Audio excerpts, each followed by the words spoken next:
প্রিয় দর্শক, আজকের বাংলাদেশ ইউটিউব চ্যানেলের পক্ষ থেকে আপনাদের সবাইকে ঈদের শুভেচ্ছা। ঈদ মোবারক।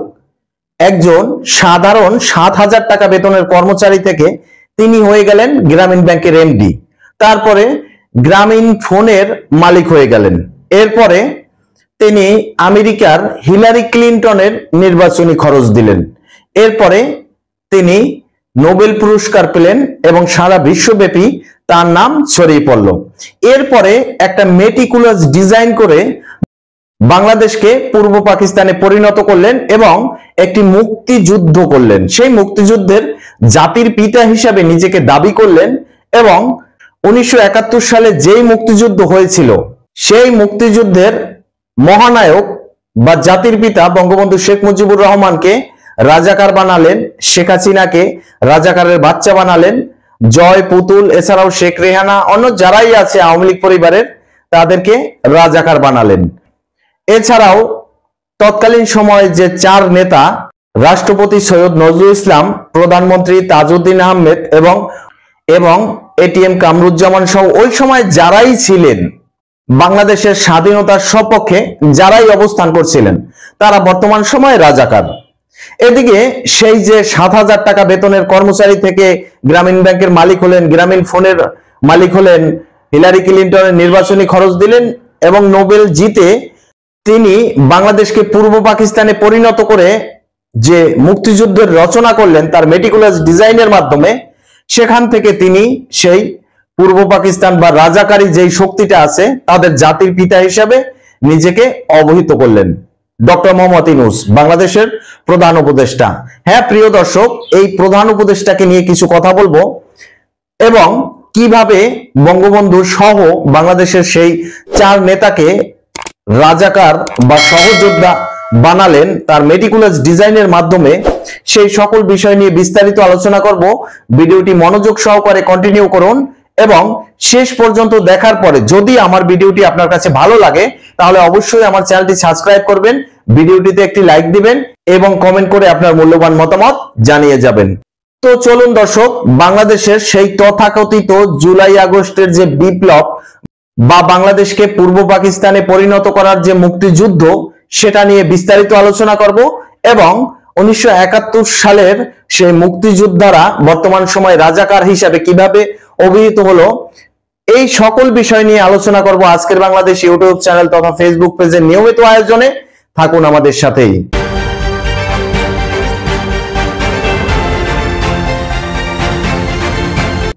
বলছিলাম দর্শক, জুলাই আগস্ট বিপ্লবের পরে বাংলাদেশের জাতির পিতা বঙ্গবন্ধু শেখ মুজিবুর রহমানকে যেভাবে অপমান, অপদস্থ বা লাঞ্ছিত করা হয়েছে, যিনি আমাদের এই বাংলাদেশের স্বাধীন মানচিত্র এনে দিয়েছেন এবং আমরা যে বাংলা ভাষায় কথা বলতেছি সেই বাংলা ভাষা এনে দিয়েছেন আমাদের বাঙালি জাতির কাছে। এখন তিনি নাকি বর্তমান সময় রাজাকার হয়ে গেছেন। কারা বলছে এই সকল কথা?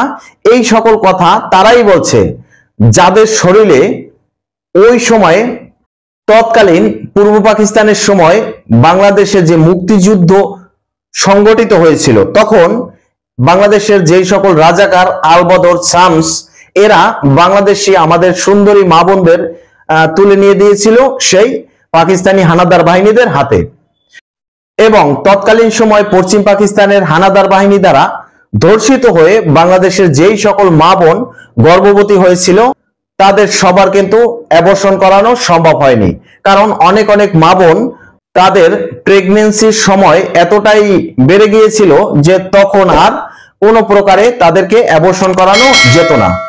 তো এই অবস্থায় সেই পশ্চিম পাকিস্তানি হানাদার বাহিনী দ্বারা ধর্ষিত হয়ে যেই সকল বাচ্চা কাচ্চা জন্ম দিয়েছিলেন, অনেক বাচ্চা কাচ্চা বিদেশে বিভিন্নভাবে দত্তক নিয়ে গেছে এবং অনেক মা বোন অ্যাবর্শন করাইছেন, কিন্তু কিছু কিছু মা বোন তাদের বাচ্চা কাচ্চা কাউকে দত্তক দিতেও পারে নাই বা তারা বিভিন্ন মায়া মমতার খাতিরেও কাউকে দেয় নাই, তারা সেই বাচ্চা নিজে লালন পালন করেছে।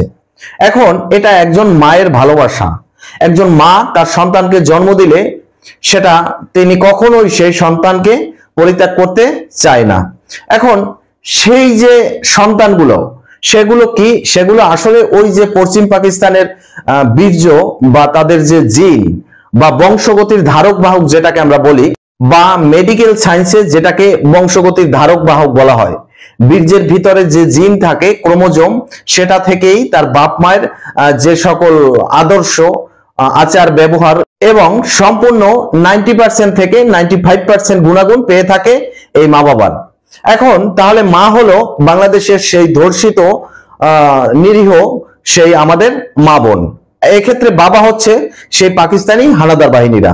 এখন ওই সকল ছেলে মেয়েদের শরীরে যে ব্লাড বা তাদের যে বৈশিষ্ট্য বা বংশগতির যে ধারক বাহক জিন, সেটা তাদের শরীরে যেটাই আছে সেটা কিন্তু ওই তৎকালীন পশ্চিম পাকিস্তানি হানাদার বাহিনীদের।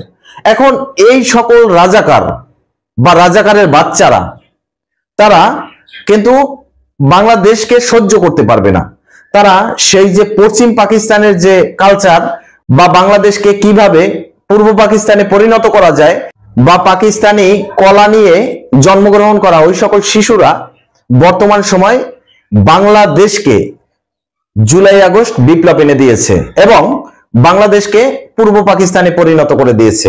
এখন তারা তো এই কথা বলবেই যে বঙ্গবন্ধু মুক্তিযোদ্ধা না, তাজউদ্দিন মুক্তিযোদ্ধা না, সৈয়দ নজরুল ইসলাম মুক্তিযোদ্ধা না।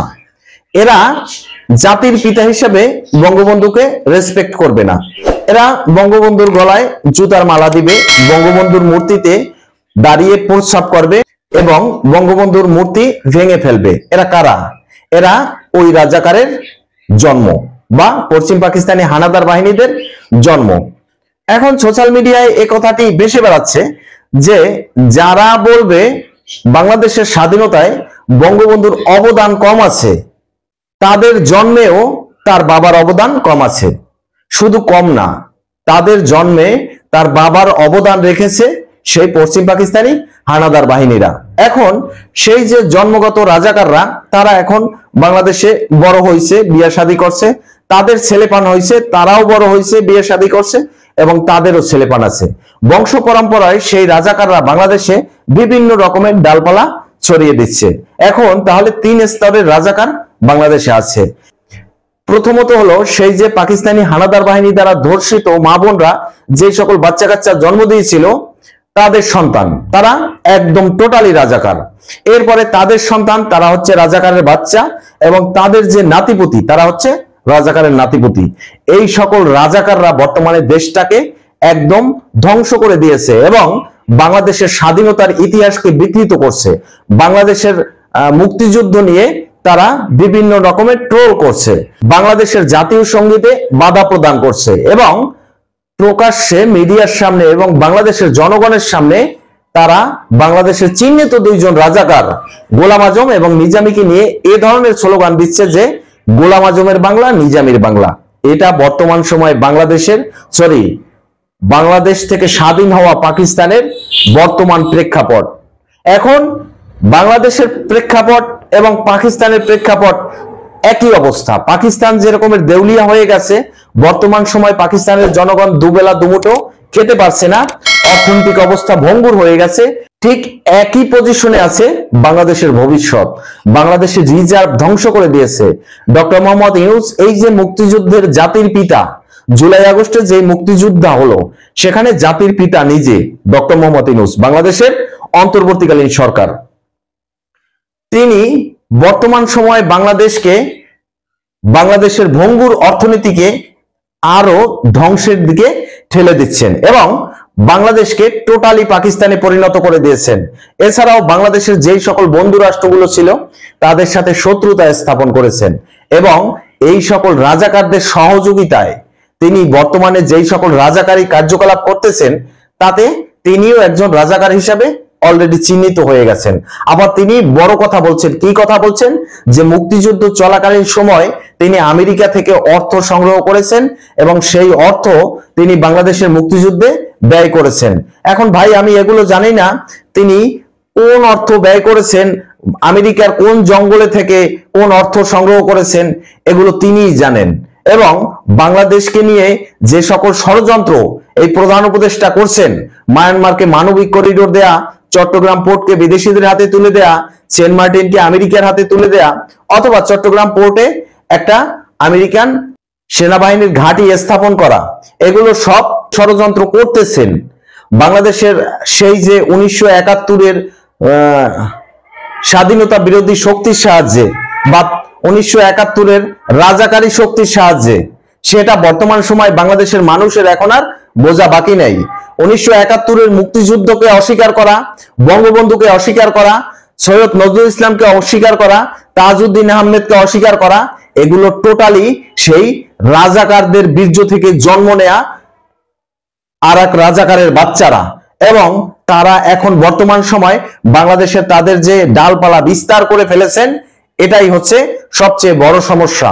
বঙ্গবন্ধুকে অবশ্যই জুতার মালা গলায় দেওয়া উচিত, অবশ্যই তার মাথায় প্রস্রাব করা উচিত।